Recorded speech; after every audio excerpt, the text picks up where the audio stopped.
Hi, my name is Valerie Liberty University graduate student. Today's presentation, I will be addressing homelessness in San Bernardino County. Today's agenda will include homeless current state of emergency, Senate Bill 1152, which is a hospital discharge planning process for their homeless patients, Pathways Home, Convergence with Healthcare Expansion Program, Inland Empire United Way 211 Coordinated Entry System, and additional resources and contact information. Individuals are experiencing homelessness in Southern California at an increasing rate, and despite numerous efforts, homelessness remains a serious problem. It's growing exponentially. In 2018 and 2019, United Way conducted a homeless count, and what they found was the number of sheltered persons compared to the number of unsheltered persons in 2018 to 2019 increased by 33.1%. Why is this alarming? Because despite the current funding going towards battling homelessness in the community, there's still not enough funding coming from federal and state resources. Currently, the funding's coming from nonprofit organizations and businesses, and the funding can only be spread so far. So there's still quite a bit of need out there, and this is why we really need more federal and state funding.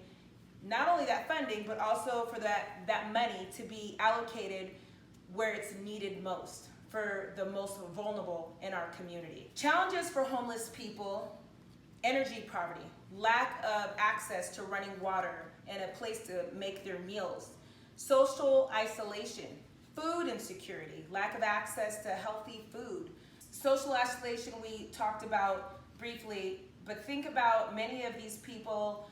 Why are they homeless, and why are they socially isolated? Perhaps they're battling a mental illness. Perhaps they have a substance abuse problem.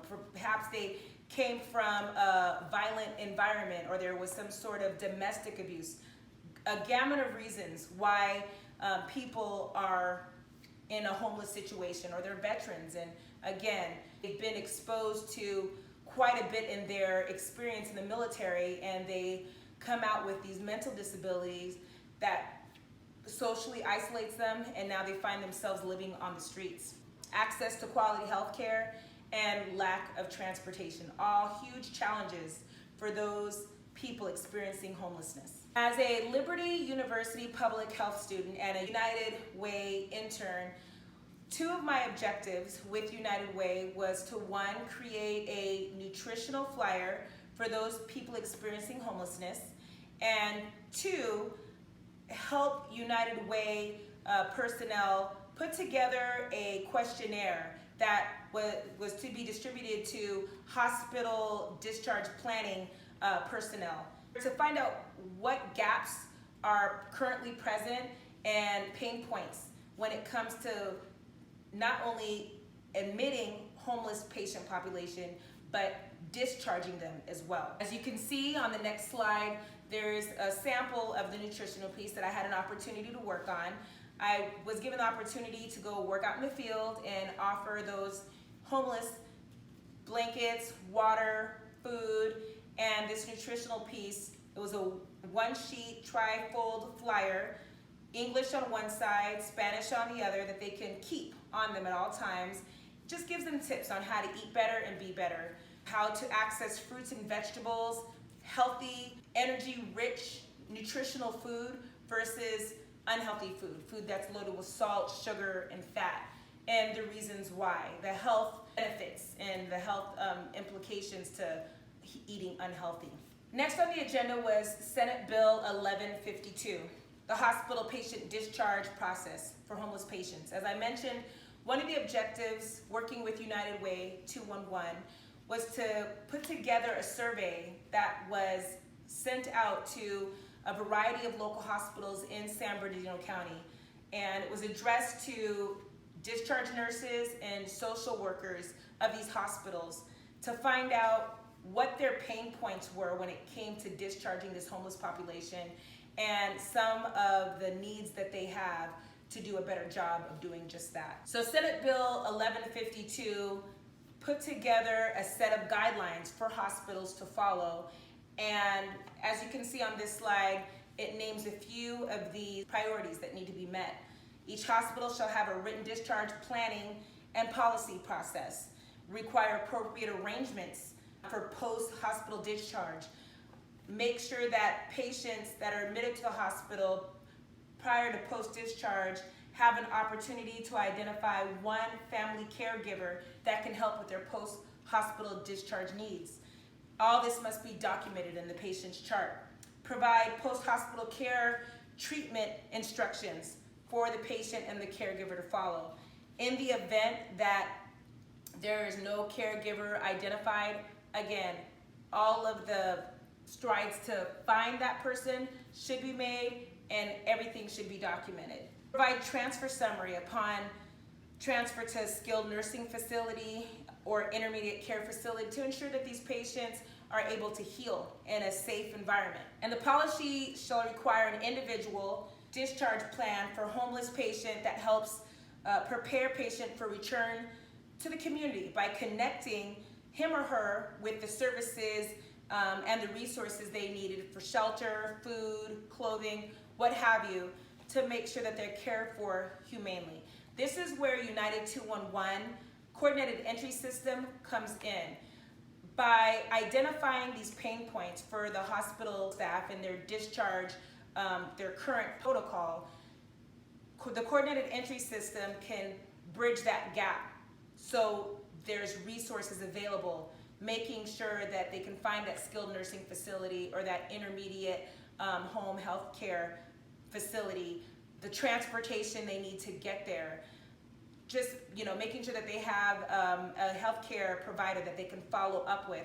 Ensure that these people are being treated humanely, so to hopefully prevent them returning back to the hospital. And this saves the hospital quite a bit of money because, as you know, it costs hospitals quite a bit of money to admit people, put them in beds, have them for any length of time. And if these people are returning on a frequent basis, specifically those people experiencing homelessness, it's a vicious cycle and it's costly and it's just, it's not fair. So we want to make sure that they have the resources they need to get back on their feet.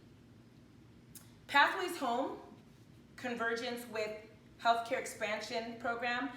The aim is to develop a collaboration, I briefly touched on it, solutions to bring healthcare to individuals and families experiencing homelessness, and also to create a direct line between local and hospital clinics and the coordinated entry system, CES, for patients to be entered into the homeless management information system. Again, and then once they're entered into the system, this is where CES can link them to the appropriate resource or housing unit or whatever they may need so they can get the care that they need. The 211 department of United Way controls the coordinated entry system that I continue to touch upon, which has been branded the Pathways Home program that provides referrals to housing agencies and aid in helping homeless individuals find permanent housing.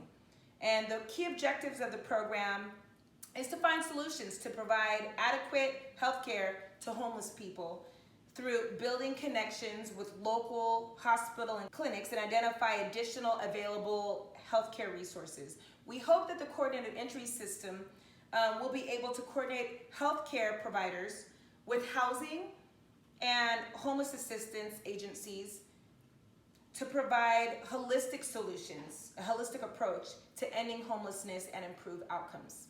Additional resources and contact information is available on this last slide. United Way, again, serves the entire San Bernardino County by offering information and access to a variety of resources. Job training, employment services, parenting classes, counseling, food, clothing, health care, utility cost reduction, legal aid, veterans re-entry, which is very important, family community programs such as First Start, crisis services, and much more. All this information is free and confidential to the public and is available 24/7. There on the site you'll find that it's very easy to contact the coordinated entry system by dialing 211 or 1-888-435-7565, or they can visit the website www.211sb.org. Homelessness is a problem that we all should be concerned with, and it's something that we can minimize in our communities with love, compassion, and obviously we need the funding from our federal and our state governments. Thank God for the charitable organizations that are giving, the small businesses, the large businesses that are in charge to kind of minimize the homeless crisis. But it takes all of us to band together to help our brothers and sisters out there, to help our community. And so with that, thank you very much for your time, and God bless.